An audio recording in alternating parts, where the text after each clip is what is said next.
Hello, dreamers and wanderers. Tonight, we journey into a realm where the impossible becomes the undeniable, where the very fabric of existence pauses its endless spin. Imagine a world precisely like ours, but with one fundamental difference. A moment so profound, it redefines everything you understand about reality.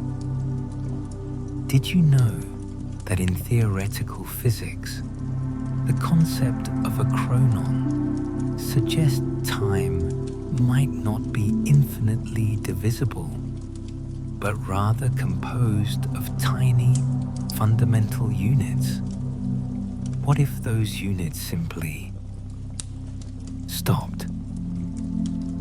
So find your comfort, close your eyes if you wish, and let us explore a day unlike any other.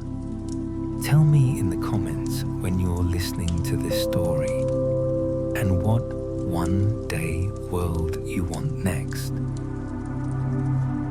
The morning began with the usual hurried chaos, the symphony of a city awakening. You were halfway through your coffee, the steam coiling lazily upwards, a tiny, ephemeral cloud mirroring the fleeting nature of moments.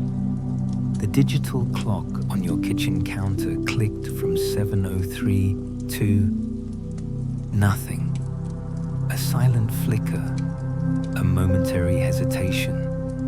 Then the display simply held, unmoving. A small, almost imperceptible anomaly, lost in the hum of refrigerators and the distant rush of traffic. But then, the traffic itself seemed to fade, not into silence, but into a stretched, unnatural drone. The sunlight, usually a vibrant cascade through your window, became oddly still, each dust mote suspended in its golden beam, like miniature planets in an invisible crystalline void. You frowned, because the world outside, moments ago a blur of motion, was now a painting. The barista across the street, mid-pour, held her posture with a grace that seemed more statue than human. A child, laughing just seconds before, was caught forever in a joyous, open-mouthed expression, a bubble frozen solid before their lips. A profound quiet descended, not the absence of sound, but the cessation of its progression. The air grew heavy, not with pressure, but with an immense, unspoken presence.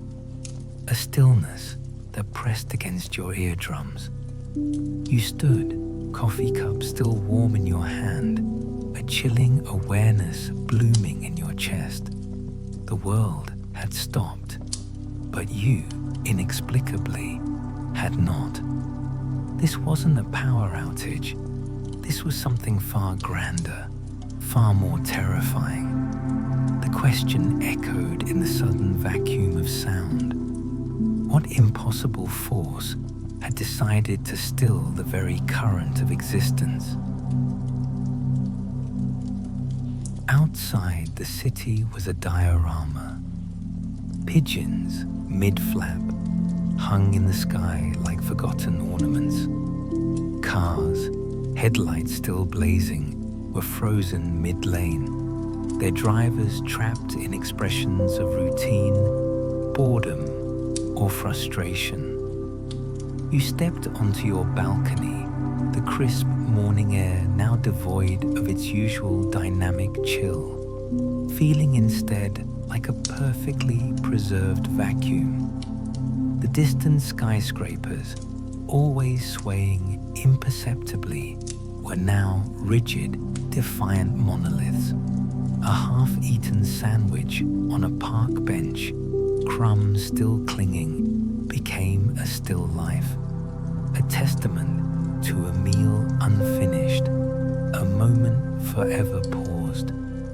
The silence was not empty, but thick with the weight of stopped time, each unmoving element screaming its arrested motion. You felt a tremor, not in the ground, but in your own perception, as if your internal clock, still ticking, was now wildly out of sync with the universe. A profound disorientation took hold, because your mind, still processing at its usual speed, struggled to comprehend this absolute, unyielding stasis. The sheer scale of it, stretching to the horizon and beyond, was overwhelming, making your individual consciousness feel impossibly small, yet terrifyingly singular. You tried to call out, to scream, but your voice felt thin, alien, swallowed by the profound stillness. The sound waves, though generated, seemed to dissipate without echo, like whispers into an infinite void. Your breath, a warm cloud in the cool air, hung before you, perfectly formed, a testament to the fact that your body continued its biological dance, even as the world around you held its breath.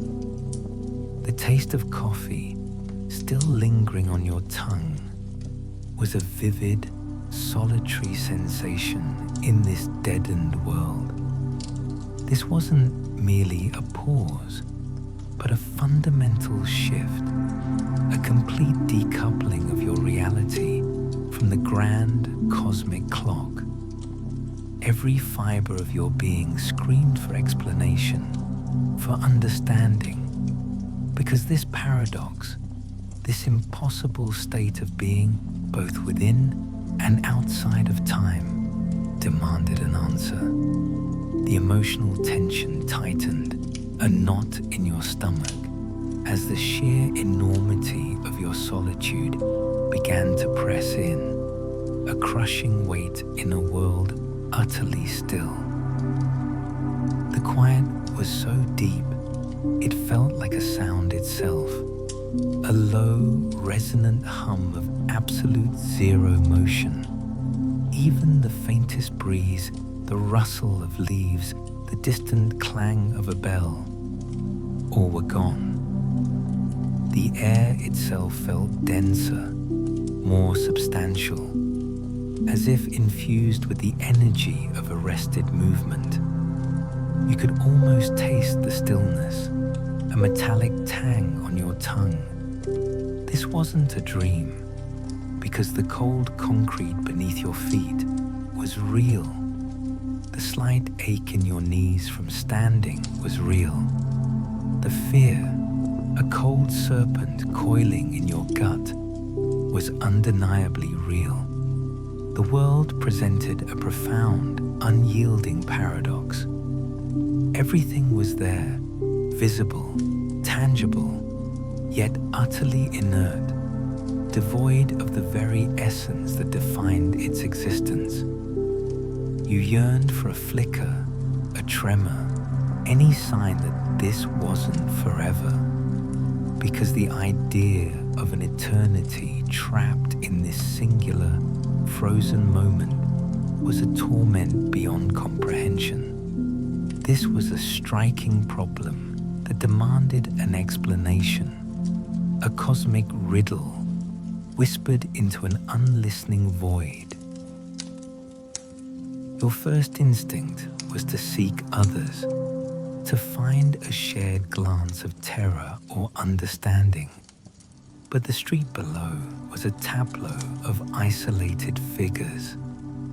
A delivery driver, 1 foot mid-stride, package half lifted, was eternally bound to his task. A mother, shielding a child from the sun, was a poignant sculpture of protection. They were all there, frozen in their personal narratives, yet utterly absent. You tried to touch the frozen air, a strange compulsion to test its solidity, but your hand passed through nothing but the familiar, albeit unmoving, atmosphere. The absence of consequence, of cause and effect, was disorienting. A falling leaf, once gracefully descending, was now an unmoving shard of emerald in the sapphire sky. This began to unfold the main context behind the hook, because this wasn't just a global pause, but a complete severing of individual experiences, a cosmic isolation. You had everything, your consciousness, your mobility, your awareness, but you lost it all in the sense that your world was now a stage without actors, a play without a script. They trusted in the relentless march of time, in the certainty of tomorrow, but time itself had betrayed that trust, simply ceasing. You descended the stairs, each step a jarring intrusion into the profound silence, the only sound the soft padding of your feet. The door to your apartment building, usually a heavy, groaning beast, opened without a creak, its mechanism frozen into silent obedience. The air in the hallway was cool, stagnant, a stark contrast to the usual currents of life. You saw your neighbor, Mrs. Henderson, keys half inserted into her lock, a newspaper clutched in her hand, her expression one of mild irritation. Her eyes, usually sparkling with gossip, were now dull, lifeless glass. You reached out, a flicker of hope, of denial, pushing you forward, but your fingers passed through the invisible barrier of her personal stasis. No warmth, no response, no flicker of recognition. This deepened the emotional and narrative tension, because the tangible presence of others, yet their utter inaccessibility, was a unique torment. It was like being the last living soul in a meticulously preserved museum of humanity, each exhibit a ghost of a life unlived, a story unfinished. The sunlight outside was still, intense, painting long, unmoving shadows that stretched like frozen rivers. You walked among the statues of people, a silent sentinel in a world of stone and glass. A couple, mid-embrace, held their eternal kiss, a poignant monument to interrupted love. A businessman, phone to his ear, was a caricature of modern urgency, now rendered meaningless. The smell of exhaust fumes, usually a transient pollutant, hung thick and unmoving, a fixed unpleasantness. You noticed the sheer variety of expressions, the myriad of human emotions captured and held hostage by this inexplicable event. Joy, sorrow, anger, boredom, confusion. Each face was a story paused, a life halted, and you, the sole observer, bore the weight of all their unfulfilled trajectories. This was the first turning point, the moment where the terror of the event gave way to a profound, almost spiritual solitude, because you were not just experiencing a frozen world, you were the only one experiencing it. The realization that you were utterly, terrifyingly alone in this suspended reality was a cold blade to the heart, a profound isolation that no previous experience could prepare you for. The silence pressed in, no longer just an absence, but a presence, a palpable entity that vibrated around you. Every step you took, every whisper of your own breath, seemed to echo in a chamber of infinitude. You felt the absurd desire to shout, to break the spell, to force motion back into this rigid canvas. But the stillness was absolute, mocking any attempt at disruption. The paradox grew heavier. Your conscious mind, still capable of thought and emotion, was trapped in a universe where thought and emotion had ceased to progress for everyone else. You were a living anachronism, a rogue element in a perfectly ordered, perfectly static system. This created a profound inner conflict, because your very existence defied the new laws of this world, making you both uniquely powerful and utterly powerless. The sheer isolation, the lack of any shared reality, was a psychological burden almost too heavy to bear. The city, once a vibrant tapestry of interconnected lives, was now an unreadable, impenetrable cipher. As you ventured further, the details became sharper, more agonizingly precise. A drop of rain, caught mid-descent from a cloudless sky, glistened like a perfect, fragile pearl above a puddle, its impact forever postponed.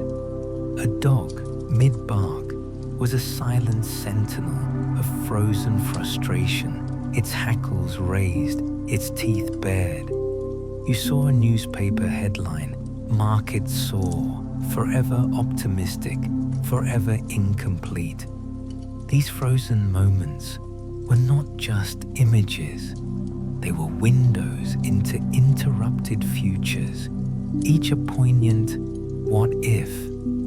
The air, though still, carried the ghost of memory, a faint echo of the life that had been, because your mind, still free, could play back the sounds and motions that should have been. You touched the bark of a tree, its rough texture a solid anchor in this fluidless reality. The sun, a fixed orb in the sky, cast unchanging light, its warmth no longer dynamic but a constant, unchanging presence on your skin. This wasn't just a halt, it was a cosmic suspension, a world held in a single infinite breath. You began to experiment, small tests of your unique state. You pushed a frozen door, and it yielded with a soft, almost ethereal click, gliding open without resistance. The mechanism, though seemingly inert, still allowed your motion. A half-full glass of water on a cafe table, its surface perfectly smooth, remained unmoving as you gently nudged the table. The water didn't slosh, didn't ripple. It simply slid as one solid, transparent block. This was a new revelation, because while time had stopped, physics, in a modified form, still allowed for your interaction. Your movements generated no air currents, no whispers of displaced matter, just a silent, effortless passage. The silence amplified every minute sensation within your own body, the beat of your heart, the subtle shifting of your muscles, the slow, steady rhythm of your breathing, the drama grew steadily because you were not just an observer. You were an active, singular force in a universe designed to remain inert. Every new discovery brought a new layer of complexity, a deeper understanding of this impossible reality.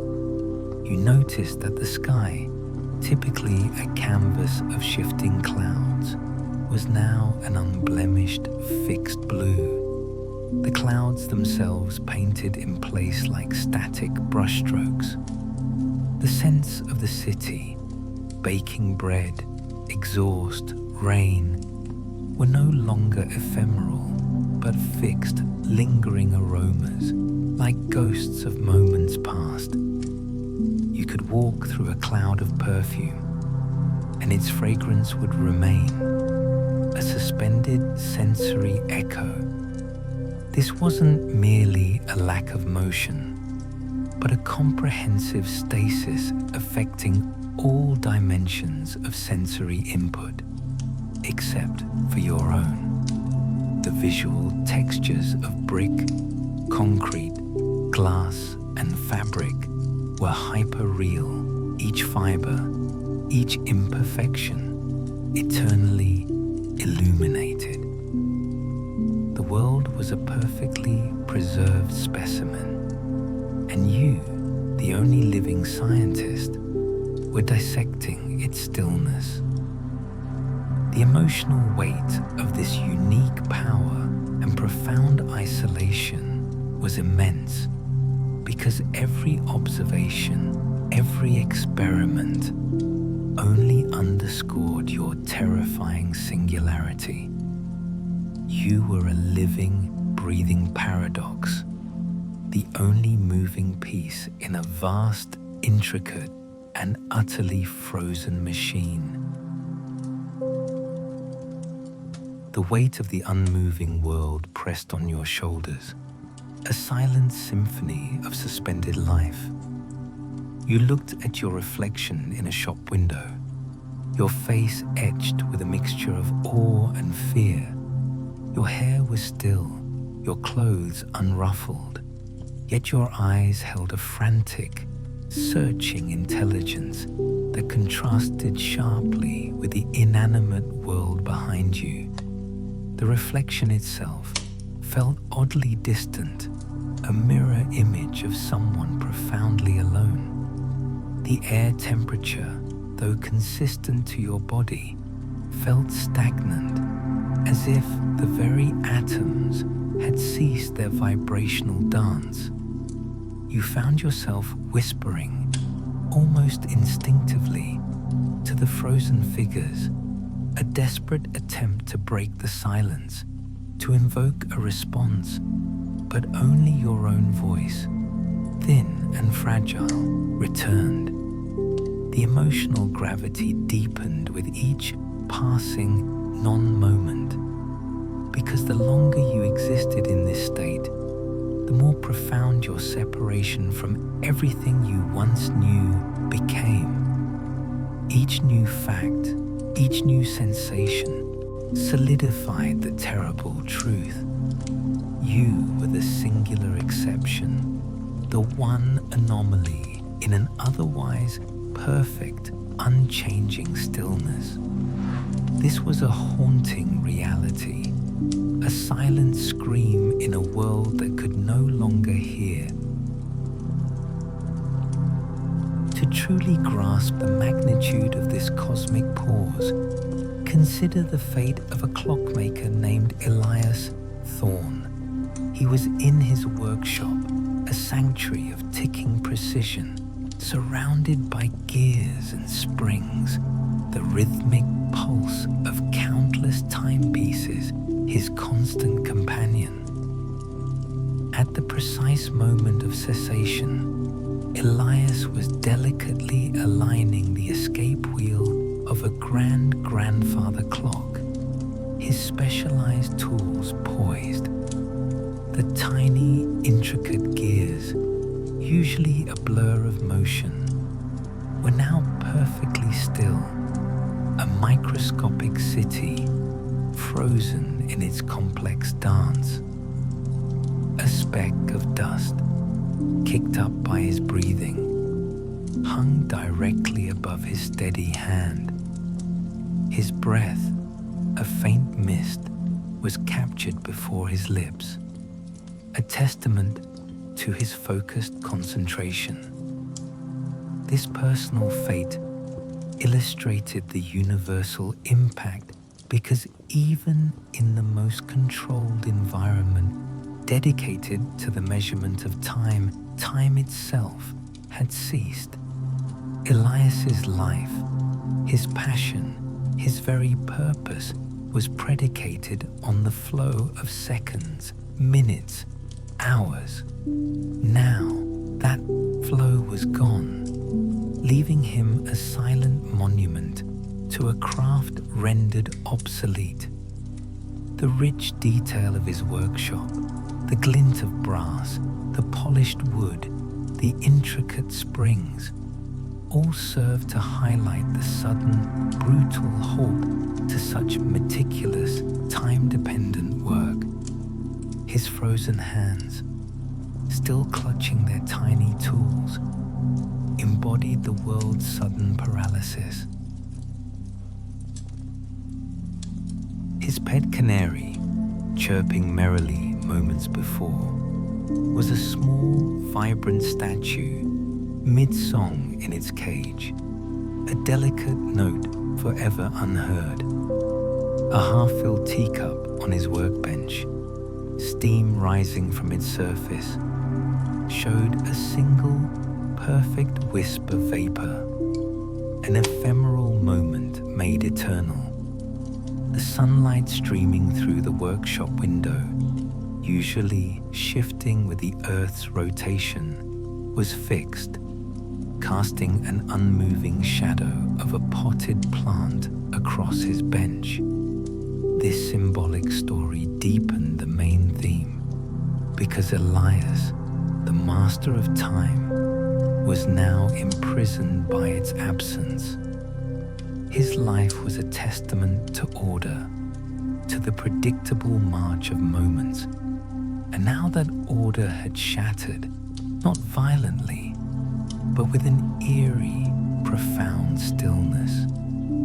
You could almost feel the weight of his uncompleted task, the immense silence in a place once filled with delicate, rhythmic clicks and chimes.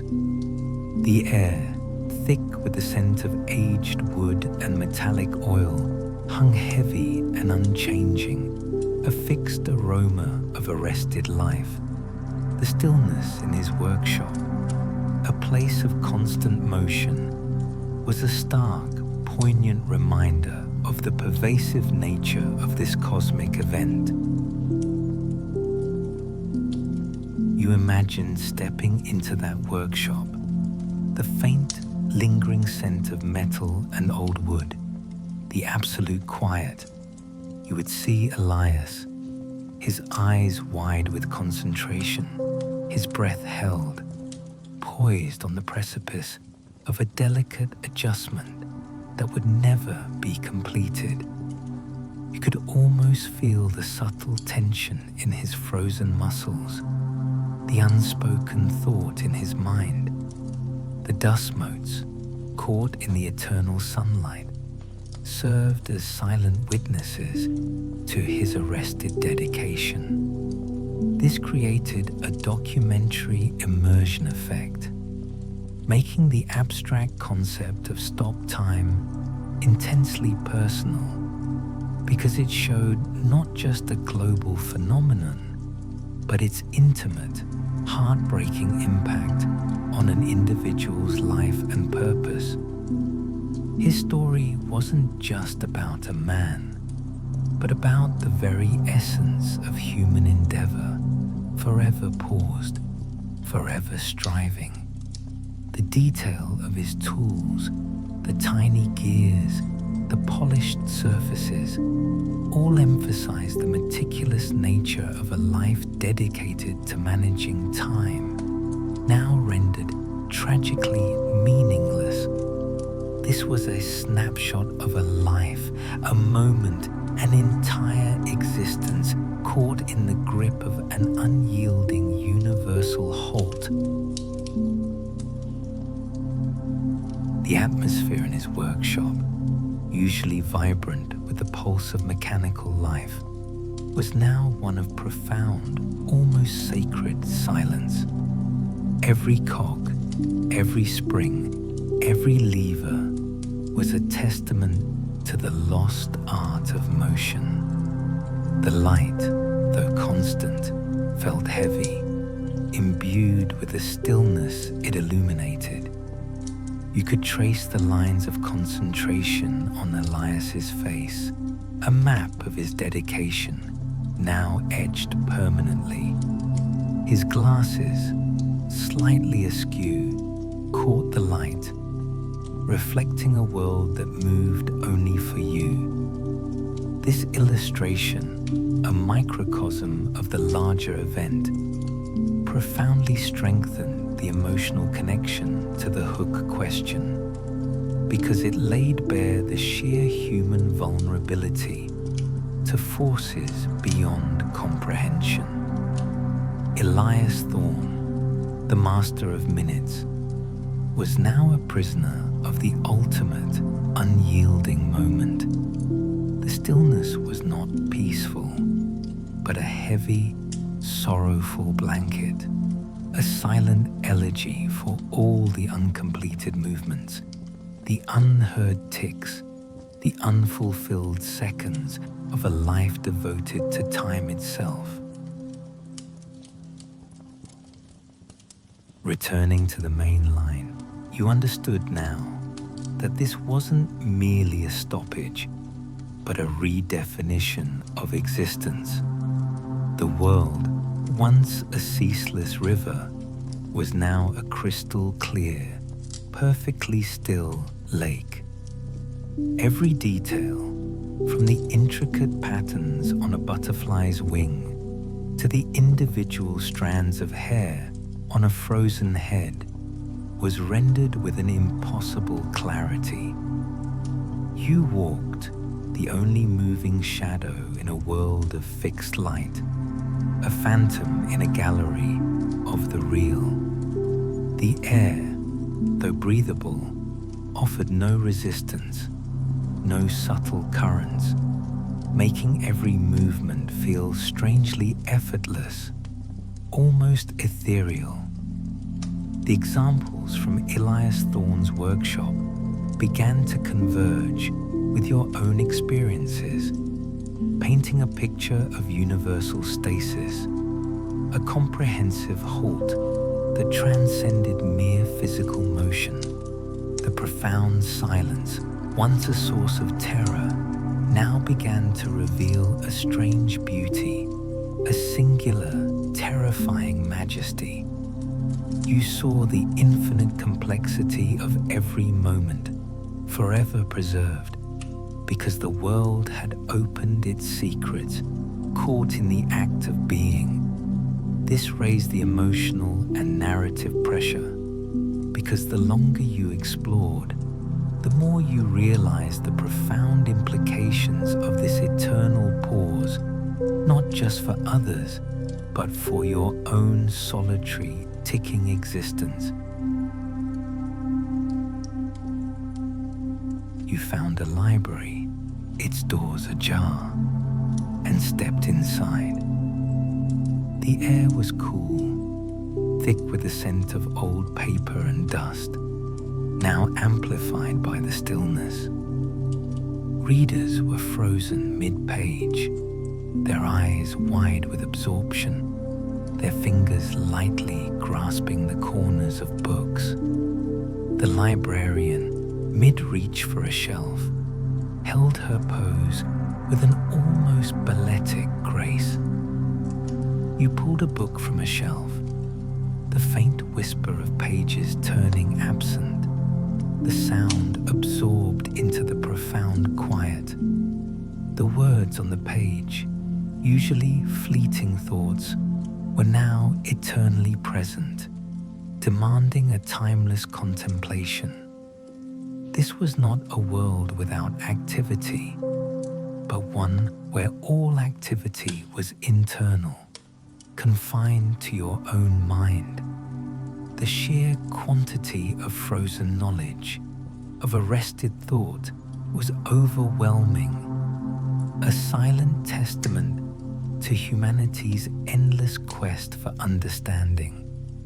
The emotional pressure mounted because you were navigating a labyrinth of frozen intellect, a testament to lives that had sought answers, now trapped in a universe that offered none. Each room, each street, each unmoving face told a story of interrupted life, of futures erased in an instant. The faint scent of forgotten perfume in a department store, the soundless clang of a dropped coin in a bank, the spectral glow of a computer screen in an office. All were preserved, vivid ghosts of what was. You began to notice subtle shifts, not in the world, but in your perception. The constant silence had sharpened your other senses, making the visual textures almost tangible, the lingering sense almost tasteable. You were adapting, evolving into this new reality, because your mind, a relentless engine of interpretation, was seeking meaning in the meaningless.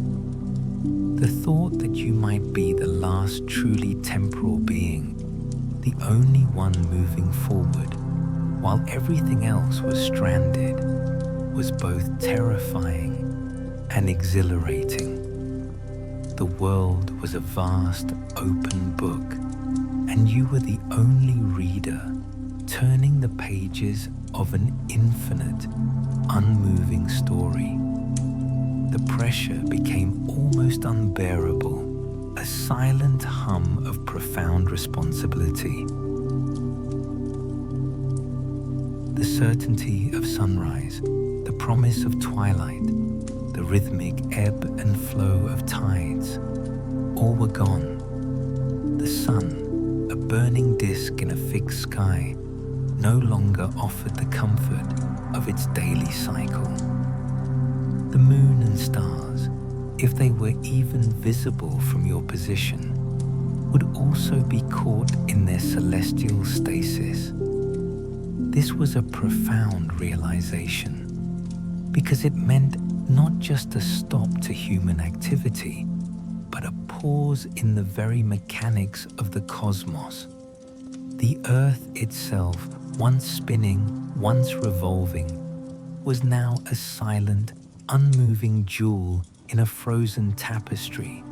You felt the answer was close, a fundamental truth waiting to be unveiled, because all the pieces, all the unmoving details pointed to a singular, ultimate cause. The air itself seemed to hum with this unspoken truth, a low, resonant vibration that only you could perceive. You stood at the precipice of understanding, the weight of a paused universe resting on your shoulders, completely alone. This was a cliffhanger of cosmic proportions, a moment of profound tension as the sheer scale of the revelation pressed down on you, still unknown. You reached the highest point in the city, the observation deck of the tallest skyscraper, the air thinner, crisper, yet still devoid of motion. From here, the scope of the stillness was breathtakingly clear, stretching to the distant horizon where the fixed blue of the sky met the unmoving green of the earth. Below, the entire metropolis was a mosaic of frozen lives, each street, each building, a perfect, intricate miniature. You saw planes, suspended like silver birds in the upper atmosphere, their contrails etched eternally behind them. This exposed the final facts, the motivations that led to this turning point, not through words, but through the overwhelming visual evidence. This wasn't chaos. It was an act of profound, deliberate order, a universal pause that was too precise to be accidental. The emotional confession came not from a voice, but from the silent, powerful affirmation of your own senses. This was a choice, a grand, cosmic decision. The sheer scale, the intricate detail of every suspended element screamed of a power beyond human comprehension, a will that could simply decide to halt the very engines of existence. The air thrummed with the unspoken truth, a powerful, almost spiritual revelation that resonated deep within your core. Your gaze swept across the frozen oceans, a vast, shimmering expanse of perfectly still waves, each crest and trough held in an eternal embrace. Ships, mid-voyage, were stranded sculptures on a glass sea, their flags perfectly unfurled, their wake an unmoving scar behind them. Even the distant clouds, those fluffy wanderers, were now fixed formations, their delicate edges sharp against the unblemished sky. This was a revelation of universal scope, far beyond the confines of your city or even your planet. The entire world, the entire cosmos, was experiencing this singular breath. The realization was immense, almost crushing, because it implied a will, an intelligence behind such an act, a profound, ungraspable entity that held the reins of all time. The air grew heavy, thick with the weight of this cosmic intervention, pressing down on you with immense gravity. It felt like the last breath before the climax, a tense, emotional, inevitable build-up to the ultimate truth. You understood now that the why wasn't about a malfunction, but a profound intention. The world was not broken, it was paused. The motivations were not destructive. They were deliberate. Every particle, every wave, every quantum fluctuation was held in a state of absolute equilibrium. Your body, your mind, your very consciousness felt like a dissonant chord in this perfect symphony of stillness. The silence, once terrifying, now felt like a profound, sacred reverence. You, the only moving element, were a living question mark in a universe that had paused to formulate an answer. The emotional confession came from the very core of your being, a humble, desperate yearning for understanding, a primal need to know the reason for this impossible, beautiful, and terrifying stasis. The tension became almost unbearable, a silent scream of impending knowledge, because the moment of truth, the ultimate answer, was now so tantalizingly close, yet still just beyond your grasp. The sheer weight of anticipation, a tangible presence, filled the unmoving air. The light, once merely a constant, now seemed to pulse with a hidden energy, illuminating the static world with an almost divine glow. Every shadow was perfectly defined, every detail impossibly crisp. You reached out, not to touch, but to simply acknowledge the vast, unmoving expanse before you. The solitude, once a burden, now felt like a unique privilege, a singular vantage point to witness a cosmic secret. You were the chosen audience, the sole witness to a universal pause. The air, though still, vibrated with unspoken potential, a silent hum of immense power. This was the moment before the ultimate revelation, a profound emotional anticipation that settled deep within your bones. The entire experience, from the first frozen coffee steam to the panoramic view of a stopped cosmos, had led you to this precipice. You felt the immensity of the truth, a profound, almost spiritual weight, pressing in, about to break through the final veil of uncertainty. The world, caught in its timeless breath, held its silent vigil alongside you, waiting. Then, as you stood on the precipice of understanding, a new sensation rippled through the profound stillness. Not a sound, not a tremor, but an internal shift, a subtle recalibration within your own perception. It was as if the universe itself, having held its breath for an eternity, began to exhale. The fixed light around you softened, gaining a gentle, imperceptible flicker, a warmth that was not merely radiant, but alive.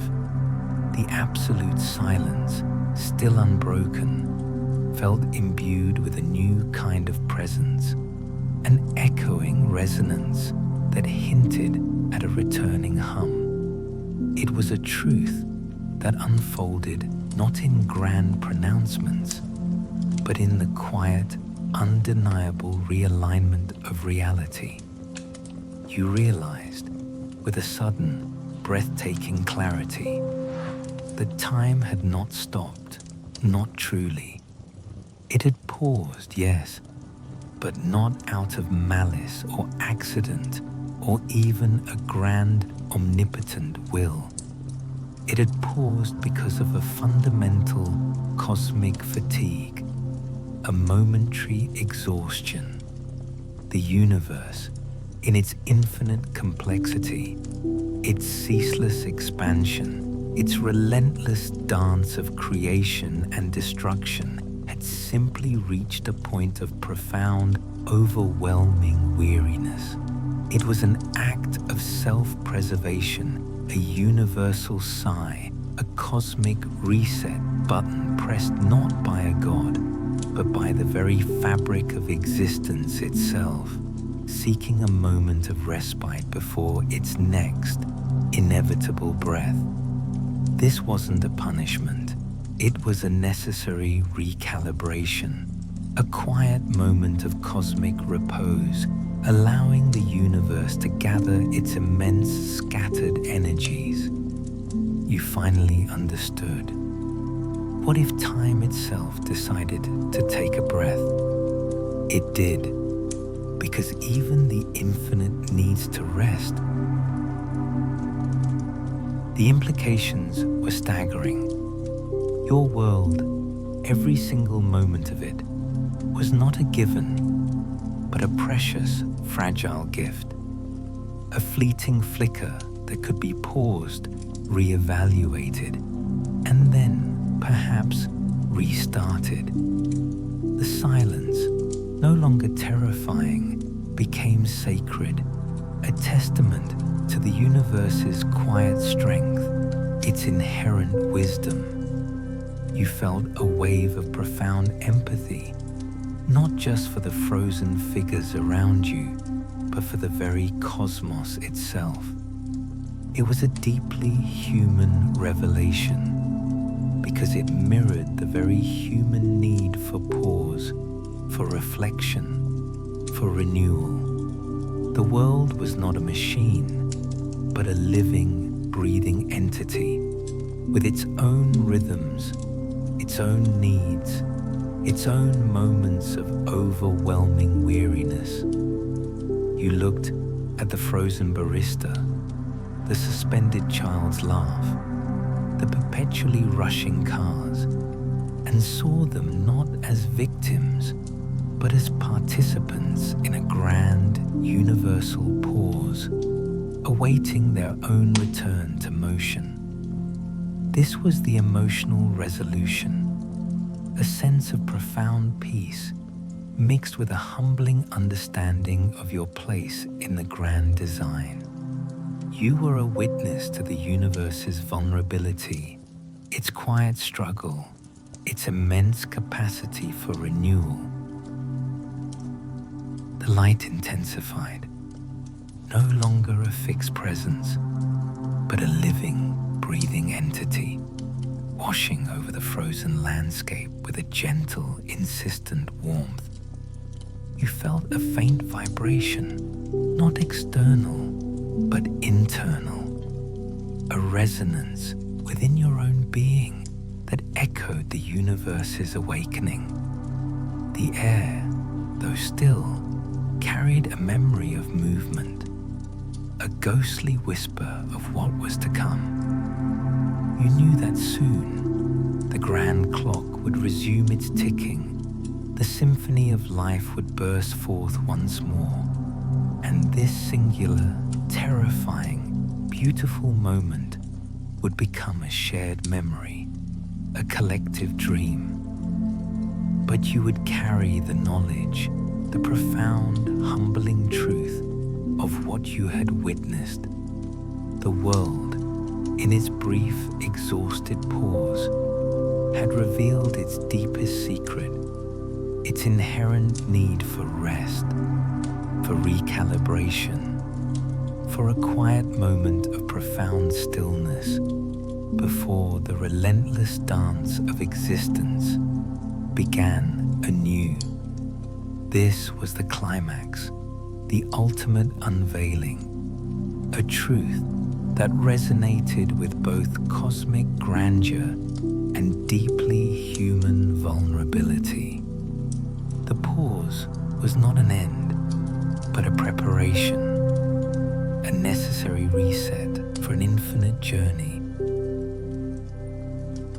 The silence, once absolute, now felt pregnant with the promise of sound, a quiet before the storm of existence. You closed your eyes, absorbing the final lingering echoes of this universal breath. When you opened them, the world was still, but infused with a new, vibrant potential. The true answer was not a complex equation or a divine decree, but a simple, profound truth. Even the universe needs to take a breath.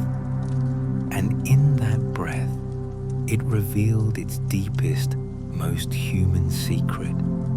It simply rested. Leave the audience silent, thoughtful, and emotionally full. It simply rested.